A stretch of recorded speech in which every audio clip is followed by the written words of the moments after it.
the wild part too is that I set these income goals at the beginning of the year, just like random numbers that I wrote down. And I remember too, like I just like visualized because my dad and I are quite close and like we've connected a lot on growing businesses and stuff and um understanding like and I mean that's really kind of like what we connect on, that and running. But anyway, so I had this like visualization of like calling him and letting him know like how much like my business had made in the month of October.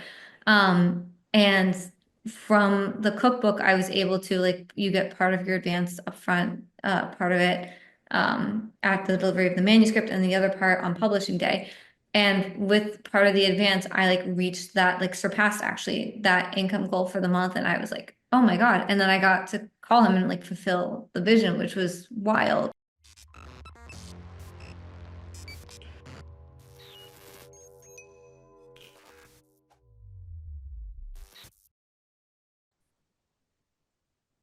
Welcome to the Reality Revolution. I have a special episode today. Unlike any other interviews that I've done, I have a wonderful guest, my good friend Britt Berlin. Britt is one of my clients, and I met her a little more than a year ago, I believe. And she had asked me for help with coaching, and I, after working with her, wanted to bring her on to the show. I get people all the time with comments. Do people really believe this stuff works?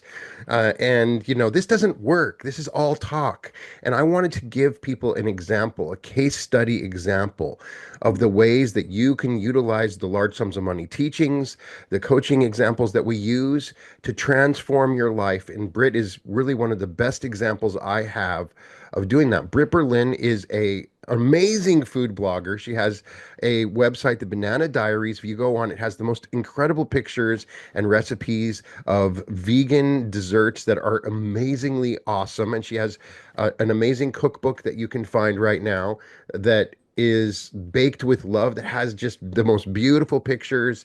And she has another cookbook coming out. Britt, welcome to the Reality Revolution.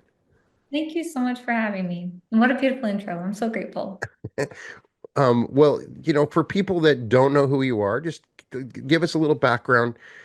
You are somebody that I've always looked up to because from a young age, you decided that you had a dream and a goal and you pursued it.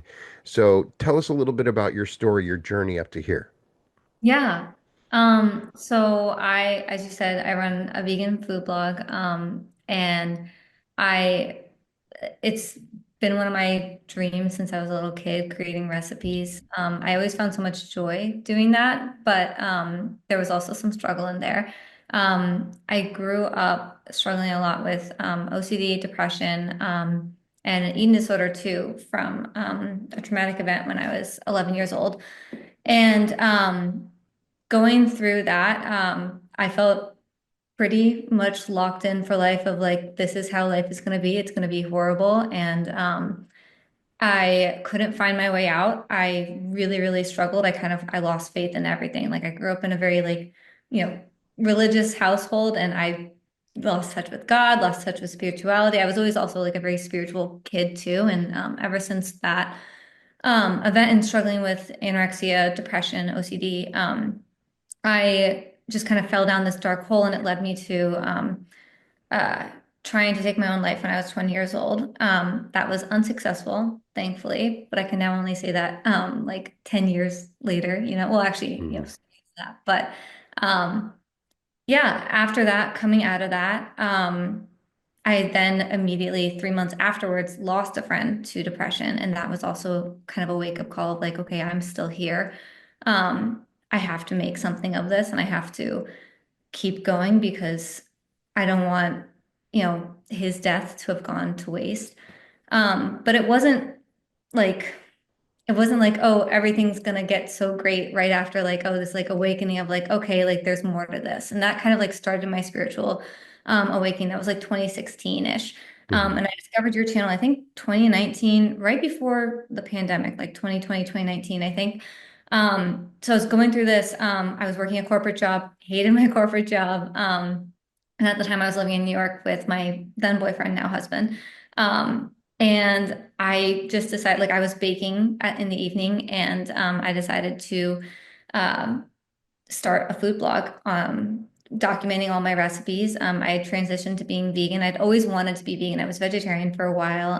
And growing up as a kid, I always gravitated towards that. But then struggling with an eating disorder, you're typically told that you're not allowed to, label yourself and like, it will be seen as restriction. But truly, it was just kind of like my natural way of being. Started that and I ran into a lot of limiting beliefs and roadblocks. I still like made progress, but it was like an uphill battle all the Hmm. time. Discovered your channel and that kind of just like aided my spiritual awakening in so many ways. I was getting a lot of spiritual experiences. I've discovered too that like I'm a medium, which has helped me as well, just feeling guided and connected through that channel. But um, yeah, I faced a lot of uh, breaking through my limiting beliefs on like money, on growth, whether like I'm deserving of success. And each time that like I reached a new level, I had to break through it. And I felt like your channel was always there for me too, whether it was a meditation or Neville Goddard or, readings by Quo. Um, it helped me so much. And so now I have this community. I have over, I think, 850,000 followers, like in total, receiving like 1 million readers every single month. And, I can afford to like, my husband works for me and stuff. Like this is like a life that like we've built together. And I have a small team too that works with me now too. And it's night and day, really, like from what my life was from 2016, from that like really dark, depressed state. Like you wouldn't even recognize me from back then, which is really awesome to say. And I'm grateful for that because I didn't think that I would get this far. Um, but yeah, it's just all credit to like this work and continuing to show up and your help too. Early on, you obviously recognized that there was a fundamental link between your inner space, that inner state, and your own success in the outside world. And this discovery was a big realization for you. A lot of people don't realize that. It takes a long time, and sometimes it can be too later. There's so much momentum in the other way. So, tell me about that realization when you realized I need to do the inner work in order to see the outer success. Yeah, well, I think it honestly started with just like suspending disbelief of like at that point, I think I instead of saying like no, like life works this way, so much had happened in my life that I was open to the fact that like maybe life works in a different way. Um, so that kind of that allowed me to challenge this belief that like, oh, like I have to like do in order to change things, but really it is an inner reflection. And I discovered Dr. Joe too, Dr. Joe Dispenza Hmm. along the way too. And I went to one of his retreats, and that kind of also showed me that what when you start to do the inner work, everything can change. Actually, right after I did one of those retreats, I think it was 2018 because I started my blog in 2019. Hmm. Um, and I was working as a social media coordinator and helping these other brands. Went to one of his retreats, and then like basically everything like shattered afterwards. Like we left Brooklyn. I lost that job, and I didn't know what else to do. And I just like started banana or no, so 2018, yeah. And then 2019, I just started Banana Diaries and I just kind of like went for it. I did a few side jobs along the way, trying to make it work. And I ended up making it work. But yeah, it comes from this belief of like just trusting of like, okay, this is the right path. Throughout that time where everything was like falling apart. And I remember Dr. Joe in the retreat saying that, like, don't be shocked when things start to like unravel for you because you're making way for everything else that's about to unfold. And obviously it didn't like springboard immediately into this beautiful blog and business too that's thriving, but Hmm. it started to. Like I made great strides. I think I reached like 100,000 page views within like 6 months, and then like had my first cookbook deal at I think it was like 10 months. It was like October of 2019 that I was offered that just from like building that. So I mean it did happen quickly, and there's still like room for me to change my beliefs because I was still working very hard and felt like my self-worth was tied to this notion that I had to work, work, work in order to succeed. So yeah, that Right. was a way of answering that. There are certainly people that are watching right now that are feeling hopeless. That's Yeah. one reason I brought you on. There are people that look at their life and they feel like there's no chance that I can make a difference. And it's easy to look at that, the dark side of it. In your case, you probably visualized at that Dr. Joe conference your own success, right? And Yeah. so there's people visualizing their success, and then suddenly it feels like they lose everything. It's very common. People lose their house or their business, and they're like, "Well, this isn't working, Brian. I've been visualizing my success and then everything falls apart." And so, I want you to be that reminder that sometimes that's a sign that good things are coming, right? Yeah, and actually, like that's so true too, because even in our sessions, especially with creating this house, like things Yeah. were falling apart when like I was trying to get to this house that we're currently in. Hmm. Um, and you were there just like saying like trust that this is working. Because every time that lesson comes up for me a lot, it's just like just trust and believe that like it's all working. And now I finally have gotten to this place of there's sometimes still some resistance there, but trusting that it's not all hopeless. And I know it's so easy to say that from the other side because when you're Hmm. there, it is scary. I mean, I remember too, this is just like in one of my like darkest moments because even after 2016, like you're still trying to pick yourself back up. But there was this moment I vividly remember feeling like I'm literally calling out for help and I feel so disconnected from everything. I feel disconnected from my guides. I feel disconnected from any higher power that like this can actually get better. And I still felt so alone. And I remember, like, I think it was shortly after that, either one of your episodes or it was like a Teal Swan episode too. Um, she was talking about, or you were talking about how when you're at that low vibration, like it can't really touch you, like you can't reach that, frequency of being connected and feeling like, oh, it's all going to work out. So you do feel very alone, but it's about like Hmm. bringing yourself, it's just a wave. And if you can just ride that wave and get to that neutrality point again, then you can start to be open to this idea of, okay, it can get better in this moment. Like this moment can be a little bit better. Yeah. And it really is just about holding on until the storm passes and then finding your way out little by little. And you just keep taking the next right step. I talk to so many people. It's easy to look at the world and just think that everybody's out for themselves and everything's a scam. And so I talk to people, they're like, Brian, coaching's a scam.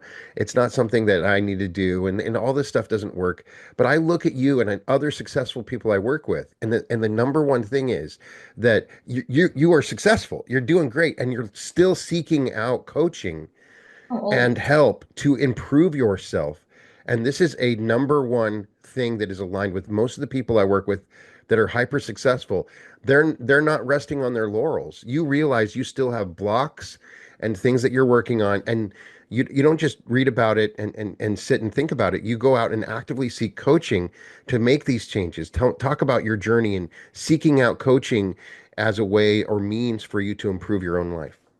Yeah. I mean, that to me, I feel like if you ever stop seeking out coaching, like you, to be honest, I don't think there's any point in your life that like you should stop wanting to grow. Um, and I learned that from David Goggins. I don't know if you know him, but Oh I yeah. love he's Hmm. fantastic. But he said that if you ever reach the top of your mountain, you should feel scared because that means that like you're about to hit a lot of more challenges and growth. Like you shouldn't ever rest. You should keep going and wanting to explore more. And I think the more that I, succeed, because I feel like it's funny saying that because I think there's still a part of me that feels like, oh, well, I'm not there yet. But the more that I like accomplish things, I realize how much more there is still for me to grow.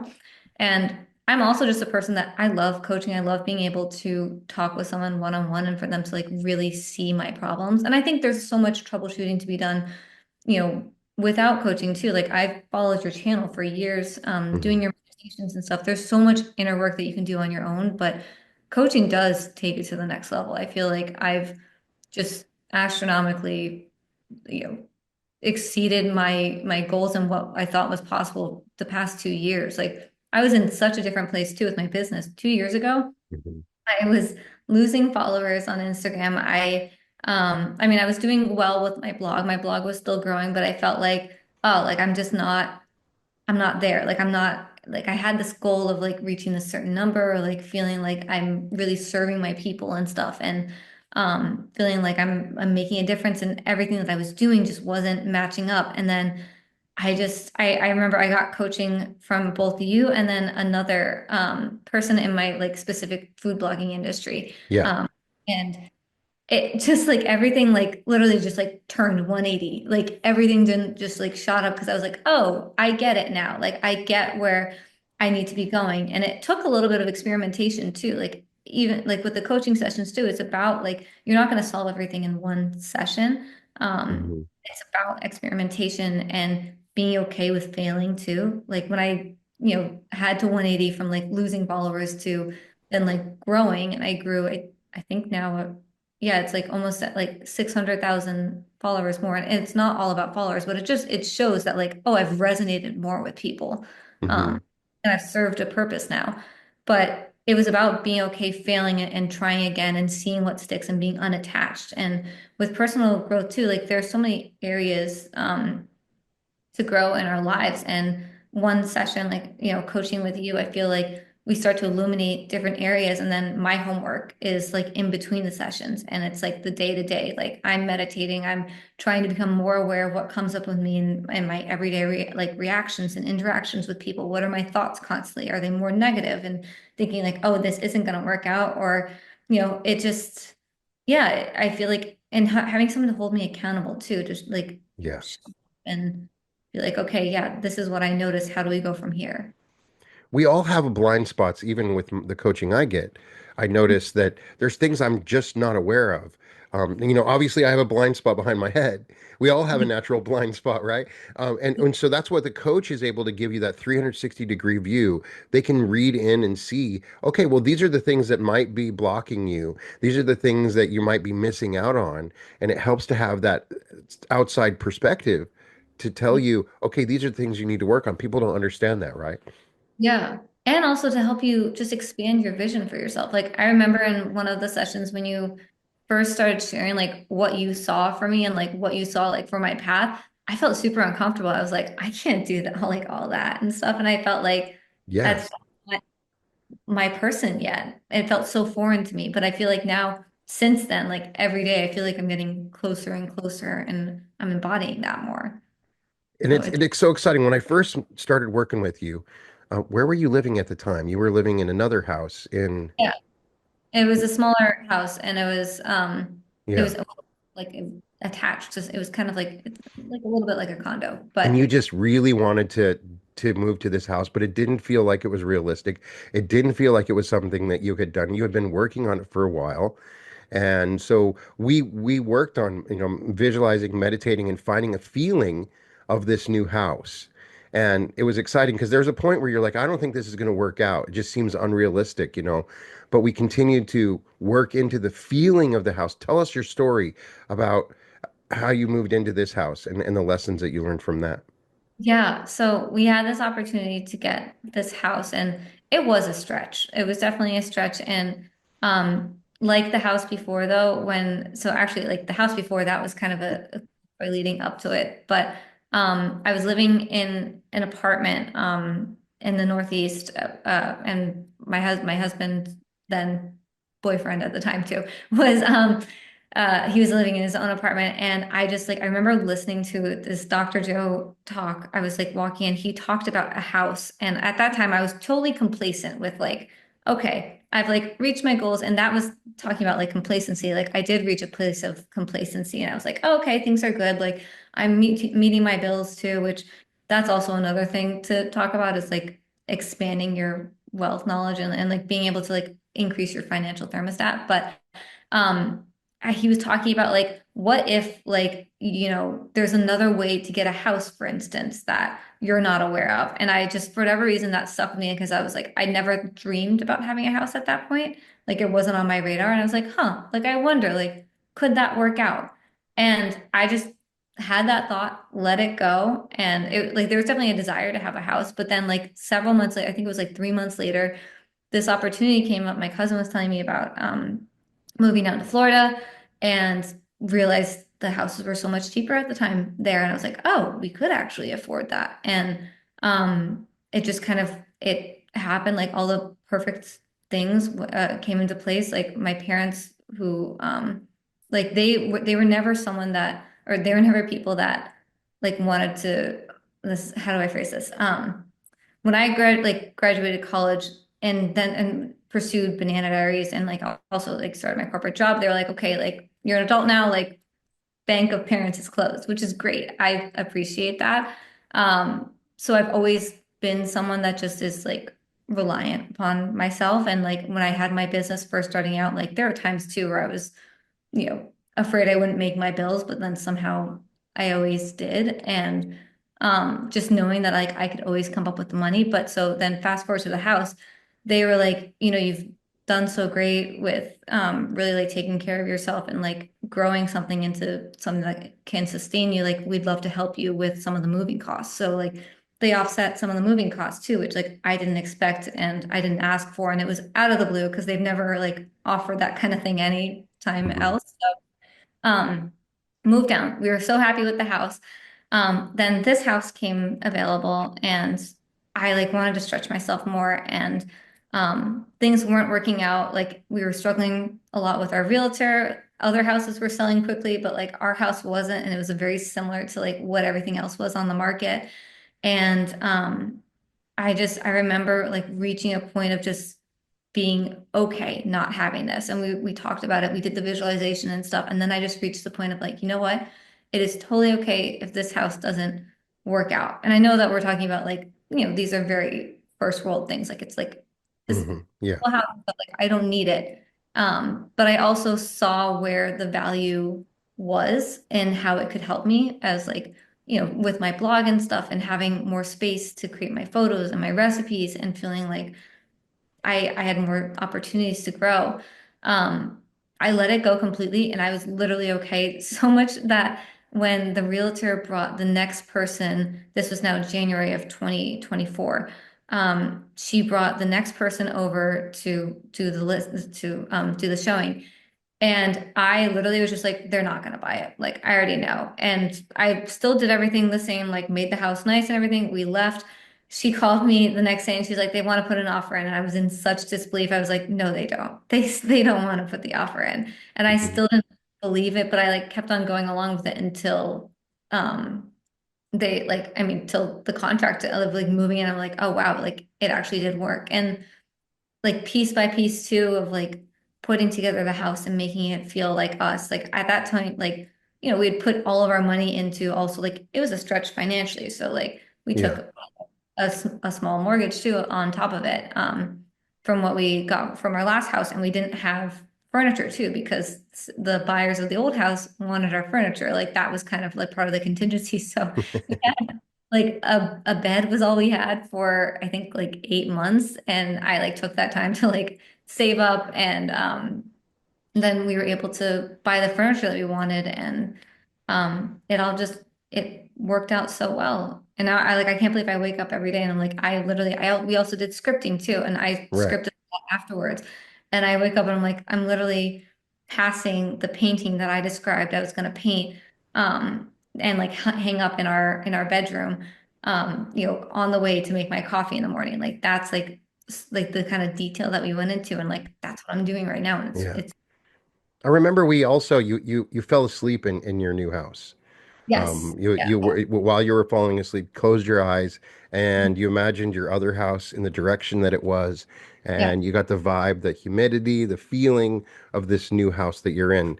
And so talk about that a little bit. Yeah, I'm very good with imagining, and I think that like a lot of people they don't give themselves enough credit for like what they can imagine because if you ever get yourself like worked up over like an imaginary conversation that you have with someone, then like that proves your imagination works. But Hmm. another thing that I did too on top of that was every day I would, because this is actually how I got my first apartment. I drove towards the house as if I went to the gym in the morning and then instead of going home, I'd drive towards this house as if I was going home to this house. And I'd play my Hmm. music and I'd feel that feeling of gratitude of like, oh, I'm so grateful. Like I get to like drive to our new home and stuff. And I did that with like the apartment that I could say that like I manifested it because at the time, like I didn't know if I could actually afford it. And at that same time, like I was driving, every day after my run towards the apartment, being like, oh yeah, I'm about to pull in and stuff. Like everything is normal and like just had that routine. So really like acting as if and when you're falling asleep too, like you don't know where you are. Like if you can really position yourself and like feel where you are in the world, like if you're in California right now, like that's a Hmm. different feeling than feeling like you're in New York too, like just like spatially and where you are. So that helps too a lot. Yeah, it was profound once you started doing that, you still that what I find interesting about it is you believed that this worked, but you had doubts in the process. You were like, I don't know if it's going to work, but I'm going to believe in the process, right? Yeah, And it's okay to have those doubts. It's not like you have to be 100% believing that everything's going to work, but you believed in the process as it yeah. was working, right? Yeah, and I think also, so the process is I'm learning the most exciting part of it all, like actually not receiving what you create, which I think is still absolutely wonderful. And like I'm still so shocked. Like there's a specific thing that I that happened a few weeks ago that I was like, I can't believe that that actually just like kind of fell out of the sky happened. Hmm. Um, but yeah, once you receive it, like I think that's so important because now it just feels so normal. Like you have this magical thinking, not you specifically, but like people, myself specifically, have this magical thinking of, oh, this is gonna make me feel so different, and it's gonna feel like this is the best thing in the world. And Hmm. every time that I've achieved a goal, it just feels so normal. And at first, that felt like a letdown. There was one time where like I had a specific blogging goal and I reached it, and I was also struggling really badly with like a bout of depression, and it was during the winter, and I felt absolutely nothing, and I was so angry because I was like, I thought this would make me feel so good, and it didn't. So Hmm. then realizing too that like it really is about the process of like who you become afterwards is so much more rewarding than actually what you're receiving. If that makes Yeah. sense. Now, another one of your amazing manifestations has been the new cookbook contract that you had. And when we were starting, we were like, have you, I even was talking to you. Let's think outside the box, multiple sources of income. And so I was teaching the large sums of money mindset and the idea, I'm so happy and grateful large sums of money come to me easily and quickly in increasing quantities from multiple sources on a continuous basis in the best Yeah. interest of all they get to keep. And so we focused on the multiple sources part, and you had your blog, and you had already written one cookbook at the time. You were like, I don't think it's gonna, there's nothing, I don't think it's a big deal. And I was like, I really see this.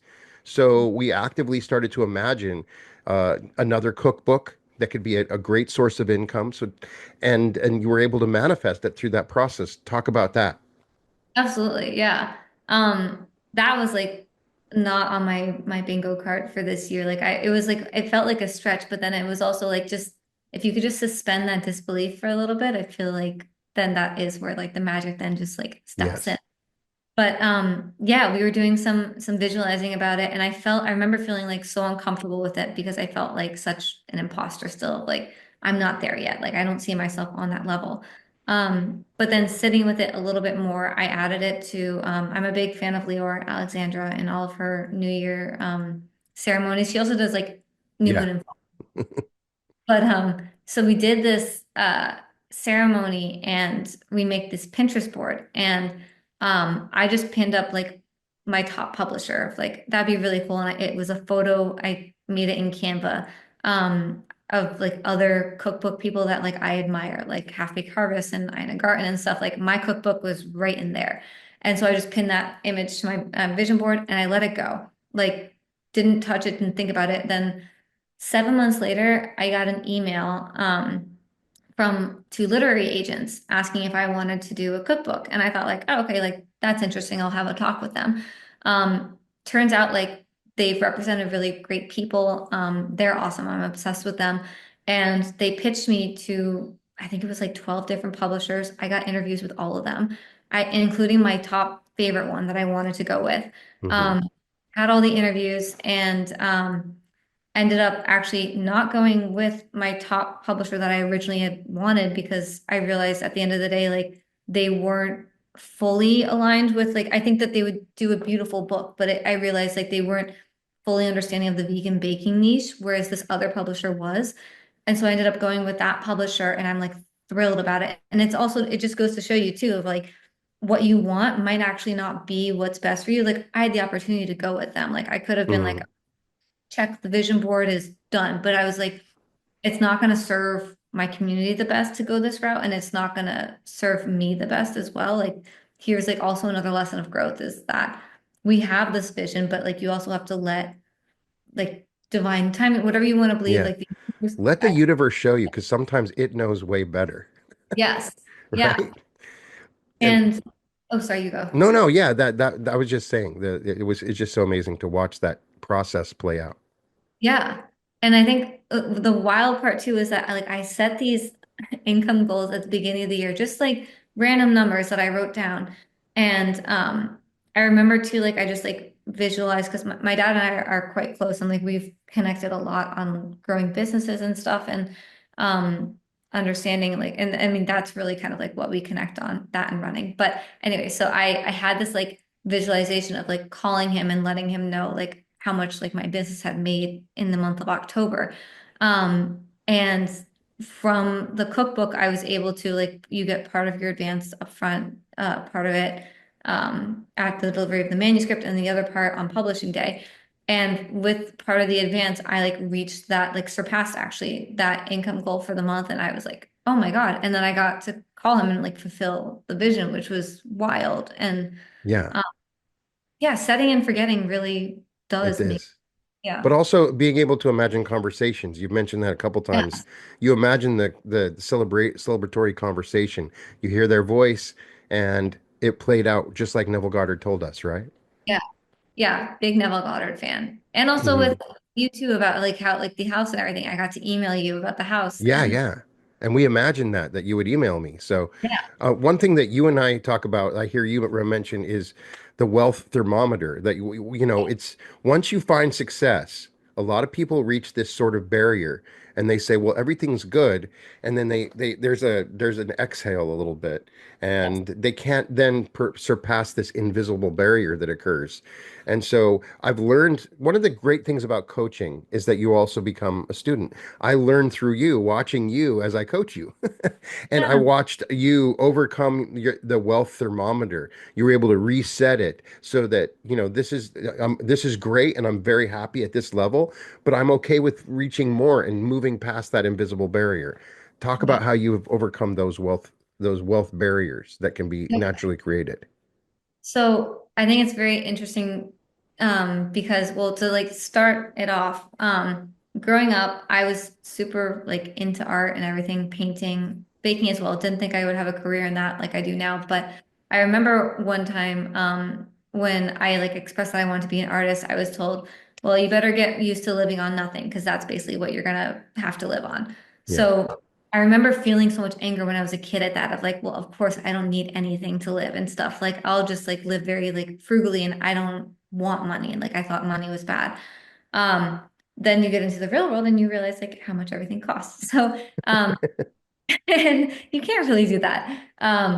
So I think that was like the first challenge was overcoming like, okay, I have needs to be met. And when I first started my business, there were times, as I mentioned, that there was this one time I think I had like $100 in my bank account and I didn't know how I was going to pay for everything else. Like there were like some deals that I had coming through with like contracts, and this was before Banana, but I just like trusted that it would work out. And like I got like creative and stuff of how I was going to, because I was a social media coordinator and how I was going to pitch people to work with them. And I always had my needs met. So that was something that like became a belief is that like I always have my needs met no matter what. So then it got to a point of, okay, well, now I have to stretch that. Now I want to like, and I was earning then a decent income and I started to overcome those barriers. of feeling like, oh, I have just enough always. So then I stretched it to, okay, so now I need just like a little bit more. So like going to the new apartment, I remember writing out all of my needs, how much the apartment was going to cost, electric, utility, groceries. I still lived very frugally. Like I had like a budget for like my groceries, and I still have a budget, but like, I was very frugal. But still wrote out every single need that I could think of, tallied it up, and like I literally just remember saying, like, okay, this is how much I need, almost like placing an order to the universe of like, okay, I need to be earning this much in order to make this work. And then it just and it sounds so magical saying this, but like then I reached that comfortable there and stuff until moving to the house. And like then realizing that like, oh, okay, like so now I have to support two people and stuff. And my husband joined the team, which was great. And it increased a little bit more. And then I want to expand my team. I want to like hire some people. And that was recent and stuff. But I think every time that I've reached a comfort level, I've realized, and like it's always increasing my thermostat. So like then I'm just comfortable with like X amount, and I'm sitting there, and I can go a little bit below, but I always know it's going to come back up, and that's what and I've even like gone, especially like when paying for this house when we put the down payment on, like it went really below what like I normally am comfortable with, and I just had this trust of like I know it's getting back there, and it did within like 2 months. It got back there because I think that's just how the financial thermostat works, is that this is what you're comfortable with, and like you always kind of reach that. And I think that's also why I mean you've talked about it in episodes, when someone wins the lottery, they spend it right away because their financial thermostat is not, Exactly. $100 million. It's wherever they are. So they have to get rid of it. They feel weird for having it. Hmm. But every time that I've wanted to break through it, I've had to look at what's holding me back. So like what is keeping me small? What um limiting beliefs do I have there about the money, or like what it means about me to have the money? And I realized like it really is just an energy like everything else. Like I want to be able to have a team and pay them well. And I want to be able to give back to whomever I want, whenever I want to do it, which is like I want to like literally like at the, natural disaster happens. Like I want to be able to like just drop of a hat, like I can donate and help someone.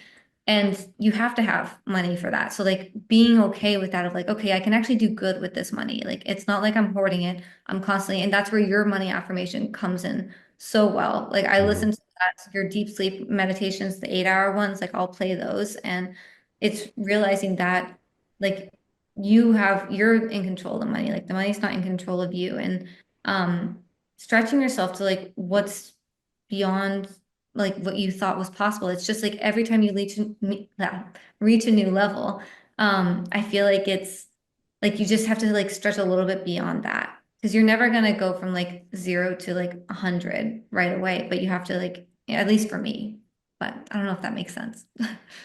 But setting a goal is part of the process. When you're Yeah, at you set the goal, you envision it, you imagine somebody having a conversation with you, you sleep with it, and yeah, then what I'm impressed with you is you are actively like excavating your subconscious. You're yeah, when I work with you, you're like, okay, obviously there's something blocking me here yeah, and I'm not, aware of it. So you talk it out. We talk it out. We're like, okay, maybe it was something in my childhood or this past relationship. And so that's the big realization is you're actively excavating your subconscious to find those inner obstacles that you're not aware of. And everybody should be doing this because a lot of times those wealth blocks that we have are there could be right in our face. Anybody else could obviously see it, but we can't see it. We don't know this is the thing that's blocking us from moving beyond this level that we want to go to, right? yeah, absolutely. And I think also too, being aware of who you surround yourself with, when you're doing that like self-excavation, you start to also see what other people's thoughts are, because everyone kind of like wears their limiting beliefs on their sleeves, Yeah. um and they disguise it in very clever ways. But as soon as you become more aware of it, so like it doesn't necessarily mean cutting people out, but it just means like having boundaries with them, whether that's like energetic boundaries or like physical boundaries of like how much time you spend. Because I really do believe like who you surround yourself with, like I'm so inspired by you. I'm so grateful to be able to work with you because you inspire me, and I feel like you help me reach the next level. So like having people that continue to inspire you and make you want to grow is so important. And I think people don't give that enough credit to. But you've also come to acknowledge that certain relationships might be working against you. And Yeah. it's not like you cut people off, but you're aware, I need to remove myself or make some space because this particular outside relationship is affecting my inner world in the way that I interact with my own wealth, even if they have nothing to do with your business at all, right? Oh, absolutely. Yeah. I think I'm very empathic too, so I feel like when I'm around people, sometimes like I absorb a lot. Like, and I think that's a beautiful, it can be a beautiful thing too. I feel like I'm able to like understand people, or I don't know, I don't want to like, yeah, I feel like I'm able to like understand people and connect with people in certain ways. But that can also come with a downside of like taking on some of their negative stuff. So yeah, just being aware of that is, you don't have to cut them out, but yeah, just knowing that like, okay, that's their belief. That's okay. That's for them to work on, but it's okay to have my own belief and knowing like what to talk about and stuff with them. Yeah. Yeah. And another realization we've had is that even when you manifest what it is that you want, you will soon realize that's not necessarily what I wanted. I want Yeah. something better, right? You get the house and it's like it's good, but I now realize after living in this house, I could have better. And so this opens up the entire world to infinite possibilities for you because once you've had the success, and then you start to expand and say, no, I want something even bigger, even better, right? Oh, absolutely. Yeah. That's what like we're doing right now is realizing that like I mean I'm so grateful for this, but then realizing like, oh, it's not my forever place and where I really see myself staying with my husband. Um so yeah, and it's being okay with that too of like it's funny because I feel like that does happen. Like the universe will let you have what you really, really want, even if it's just a lesson to realize that you don't actually want it. Right. Um, yeah, it happened right after college before I was into manifesting, but there was this job I applied for and I so wanted it. And went through all the interviews and stuff. I was at the final interview. They basically said I was going to have it, and then things changed and they decided not to give it to me. And I ended up getting a job as a farmer copywriter somewhere else. And then wasn't happy there, decided I'd try again for that same place.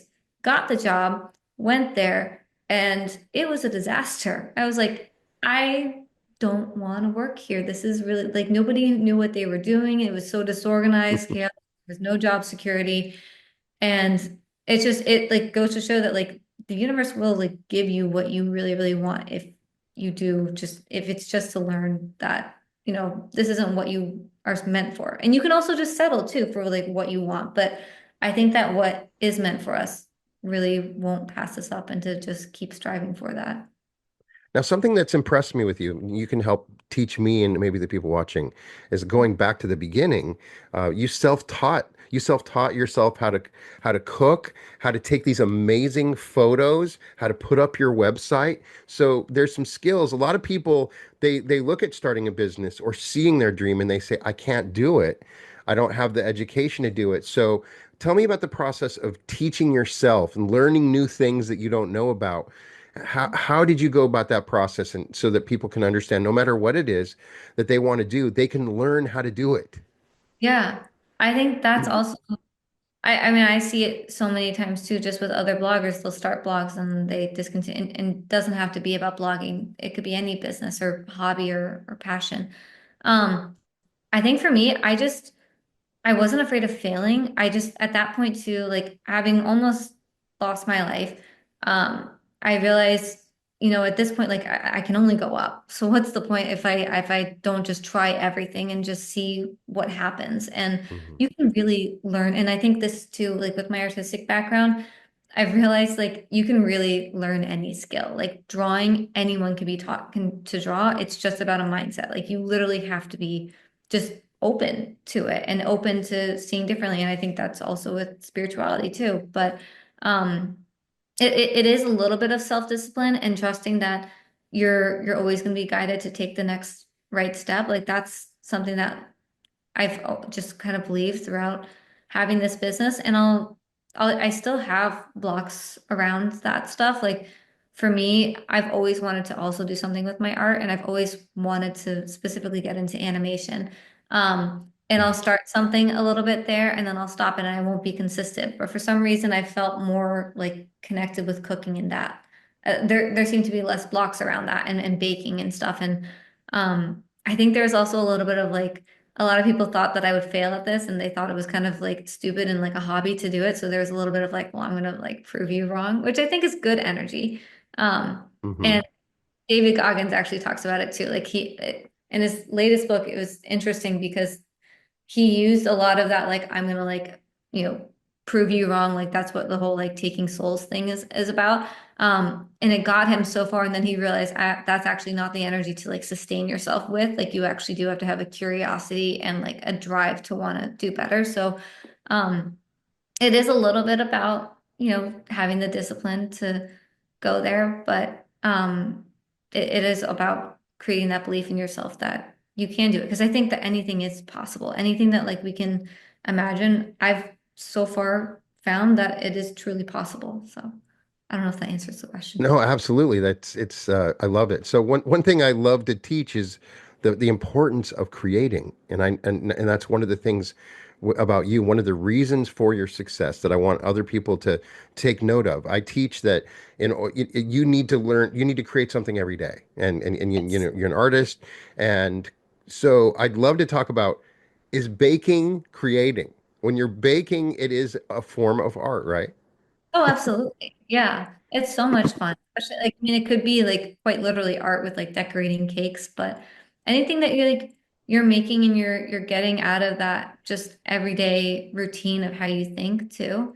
Um, and setting aside time too is really, really like being like it's almost like an appointment for yourself that you show up with. And I've actually to combat my limiting belief around art and to finally stop like giving up on it. Like I've now told myself I have 15 to 20 minutes in the morning where I either paint or I digital paint, and that's been helping a lot. And I actually find that like, oh, I can find a little bit extra time now that I've got the momentum going. It is about, and that's one of whenever I'm in the stuck place, I usually go back to your episode on momentum. Hmm. Because it does help. Like once you have that momentum going, it's easy to maintain it. You just have to keep that and like build it up. And that's like the little bit of the hard part. It's like habits, right? But the habit of meditating and stuff and connecting um and then this belief that like things can change. Like nothing stays the same unless you want it to and you don't do anything. By the way, the small batch molten double chocolate cinnamon rolls. Yeah. Oh my gosh, I'm so excited to cook this. You have it on your website and it looks so beautiful. You take the most amazing photos as a friend of a photographer. How did you learn to take photos of your stuff so that it looks so enticing? Honestly, going back to just like finding any course or mentorship, I signed up for this food photography course because I knew that photography was going to get my blog ahead. And I just dove into it. I took like I think I took like 10,000 photos within the like first 6 months of signing up for that course because I wanted to just like I needed to get good. And it Hmm. was just about like trying and then learning and like looking back at like what you've done, how can I improve slightly, what tweaks can I make, getting the mentorship and signing up for the courses, not being like it really is it's investing in yourself. So I always find that that pays off and that's too was it was a limiting belief in myself to like spend money on myself, but realizing how investing it like changing that. And Neville Goddard talks about that too. There was an episode on that about like changing how like you're not spending, you're investing. So like whether it's time, money, energy, see that as an investment and it comes back to you. And that's also too how like you talk about the money, like it cycles back. Like everything that I spend comes back to me. So yeah, just tying that all together. Yeah. I get a lot of people that want to increase their Instagram account, and I think that you have a really wonderful Instagram, and I'm interested. You have some knowledge about it because I don't see you posting like all the time, every day, and the way you do it. I know that people come to you for help on their Instagram, so talk to me. All right. So, what are some important tips that people that want to increase their Instagram they can learn from your experience? I think okay, so well, with technical tips, knowing that like consistency is the most important part above all else. So like stick with the schedule that you're consistent with. I don't post every single day. I post, I think, 2 to 3 times per week is my current schedule, and it Hmm. works wonderful. Um, Learning what's in your niche and what excites you. So what like reels and posts are you most guided to? What's something that you can inspire, like inspires you from those posts and how you can then make it your own? Because that's the thing too, is that you want to put your perspective on it. Obviously, being a baker, a vegan baker, there's like tons of vegan chocolate chip cookies out there. But like, why? So why should I add, you know, 9,000 and like my recipe be 9,001 out of this like sea of 9,000 cookie recipes? Like, it has to be unique, and I think that like everyone does have that unique perspective. And then like to be like the more like creative approach to it is that like you have to just focus on value. What is it that you're adding value to? How are you serving people, whether that's entertainment and being funny, or if it's like teaching someone, and then like having fun with like creating the reels. And I think that also, watching other people and seeing what kind of like techniques they use, see Hmm. what like one thing you can pull from them. And then engaging with people too, because like it's useless to have a community that doesn't do anything, you don't talk to them and stuff. Like, know your people. I love like getting people sending me like photos of what they've made me, or like asking questions too.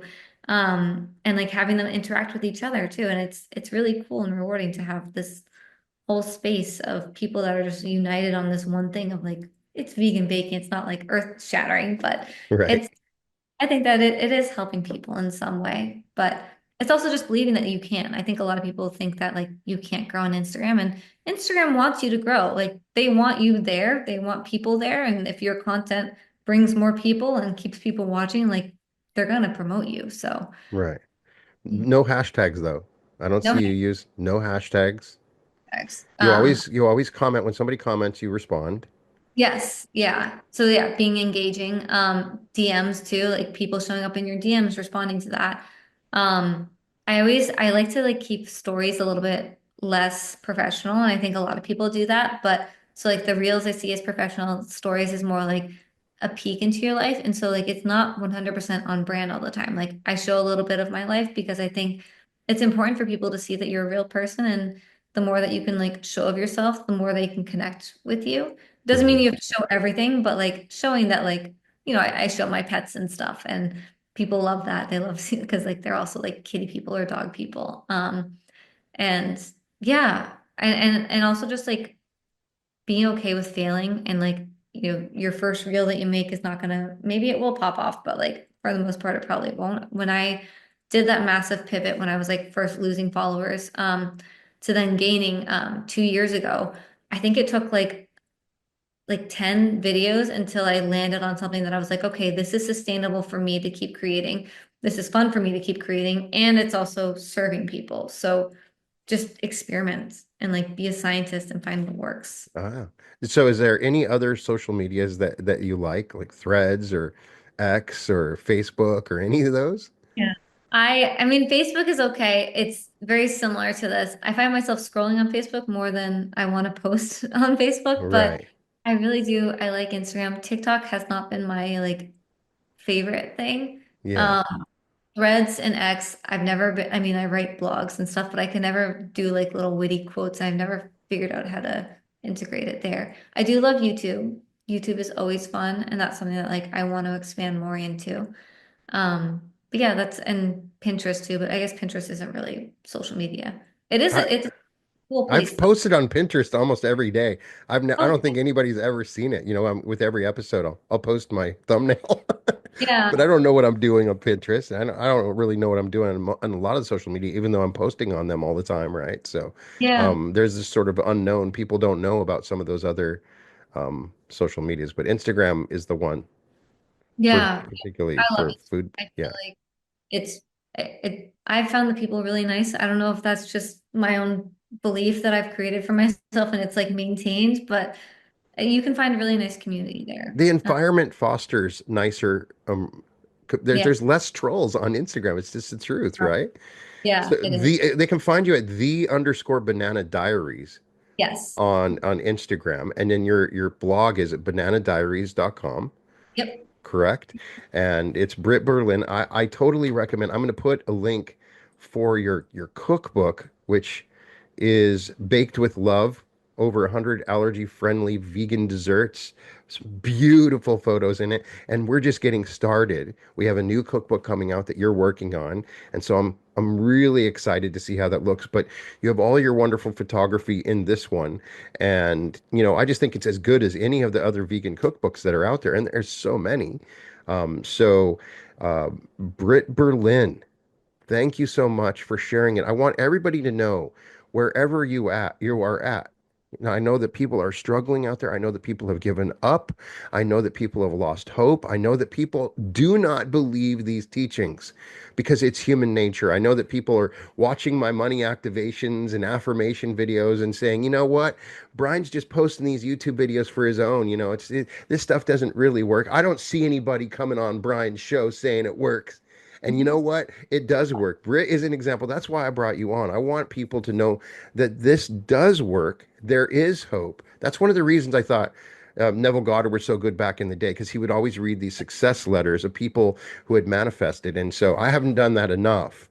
And I'm working with people, and you're one of my favorite clients because I've learned so much from you in working with you and watching you go through your process, acknowledging your goals, overcoming your goals, setting new goals, becoming aware. And what I am most impressed with when I'm coaching you is that you will bear yourself. You're willing to say, I'm messing up here. I need to work on this. That's something that people sometimes let their ego get involved, and they're not willing to admit, I'm wrong. I'm doing this wrong. I need to make a change. You're willing to do that and really confront yourself. And that is an important lesson for all of us.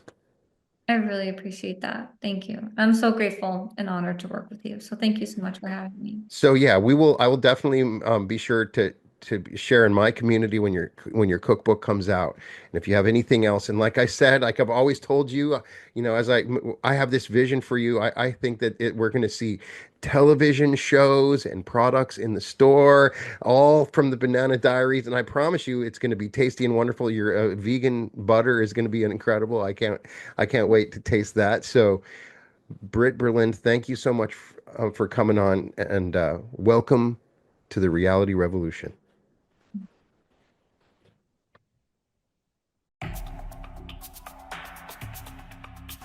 We return you now to your local announcement.